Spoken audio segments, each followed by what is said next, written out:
같거든요. 기존의 산업안전보건법하고 요거의 가장 큰 차이가 뭔지 아시나요? 가장 큰 차이죠.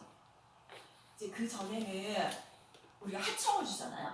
하청을 했으면 하청에서 문제가 생기면 그냥 하청의 책임을 다 주는 거예요. 그러니까 대기업은 다 하청 줘야겠죠. 내가 리스크를 안 하려면. 그런데 이제는 하청을 줬을 경우에 하청에서 문제가 생기면 그 책임을 누가 진다? 하청의 관리자가 아니라 제일 위에. 거기가 책임지게끔 아닌 거예요. 그래서 이게 중대재해처벌법의 이슈가 되거든요. 그러니까 그 책임을 그냥 하청 직원들만 지니까 이 사람들은 안 그래도 먹고 살기 힘든 분들이잖아요. 근데 이분들이 그 리스크까지 감수해야 되니 이게 제대로 예방이 되지 않는 거죠. 근데 이거를 제일 최고의 관리자가 네가 책임져라. 여기서 사망이 생기거든. 중대재해가 발생하면. 그렇게 컨셉을 잡고 이제 세세한 내용들이 들어갔는데 이게 원래는 50인 이상 기업만 한다고 그랬어요. 근데 사실은 50인 이상 되는 요번에 파리바게트처럼 그런 데서도 사고가 나기는 하지만 사실은 그렇죠. 그 작은 곳에서 나는 사고들은 오히려 매스컴에도 나지 않을 만큼 묻혀버리다 보니까 5인 이상 사업장은 2024년도부터 적용입니다. 그러면 이 법에 대해서 모르고 있는 기업들이 되게 많겠죠.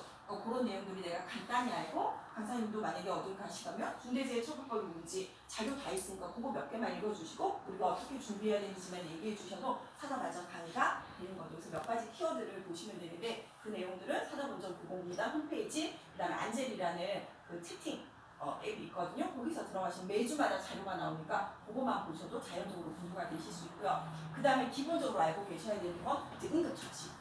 이거는 뭐 간호사가 아니더라도 심폐소생술하는 거랑 간단한 응급처치는 어디서든지 모든 기관에서 요청하는 강의니까 그 내용들로는 조금 익숙하게 가지고 계시는 게 좋을 것 같습니다.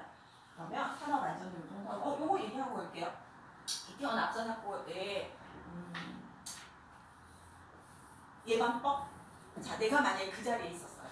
이 사건에 나는 그 하요인 파티에 축제 참가한 게 아니라 아르바이트 하는 아들 마중 나갔다가 내가 그 자리에 있었어요. 나는 이 사건의 피해자가 되지 않을 수 있는 방법이 있었을까요?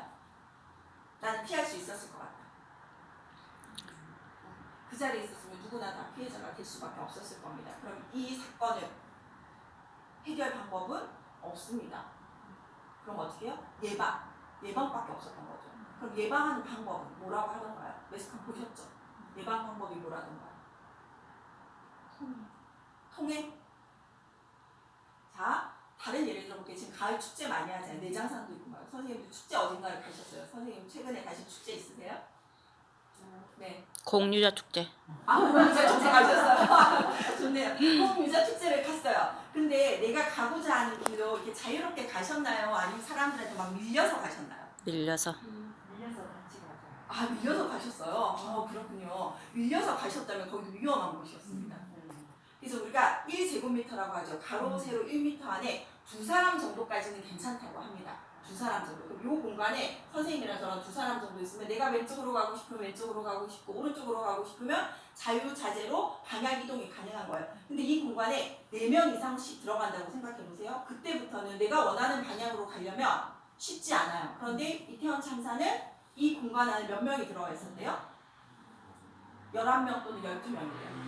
여기 가로 세로 1m 12명이 들어가 있다고 생각해 보세요. 그냥 붙어 있는 정도가 아니라 압박을 받으면서 붙어 있으니 이동커녕 숨도 못 쉬는 상황이 됐던 거죠. 그래서 여기서는 뭐 이렇게 하고 있는다, 아니면 애기 자세를 하고 있는다, 이렇게 무릎을 구부리고 통한다 안 통한다? 이미 사소는 없다는 거죠. 아까 팔을 구부려서 이렇게 내 공간을 확보하는 거는 1제곱미터 안에 한 서너 명이 있는 상황일 때 내 공간을 침범하지 마 하고서 이렇게 가슴을 보호해주고 흉곽을 보호해주는 기능이 되는데 이미 10명이 넘어가면 이 뭐 팔을 할 수가 없는 거죠. 그때는 이미 이제 죽음 직전, 죽을 수밖에 없는 상황이 된 거죠. 그러니 내가 어딘가에 축제를 가서 무언가를 갔을 때 내가 원하는 곳에 가고자 하는 방향 전환이 안 되고 사람들 무리에 흘려서 간다 그러면 그 공간은 무조건 빠져나오셔야 되는 거예요. 이것밖에 생존 방법이 없다는 거죠. 근데 그전에 우리가 그런 거 생각했을까요? 안 했을까요?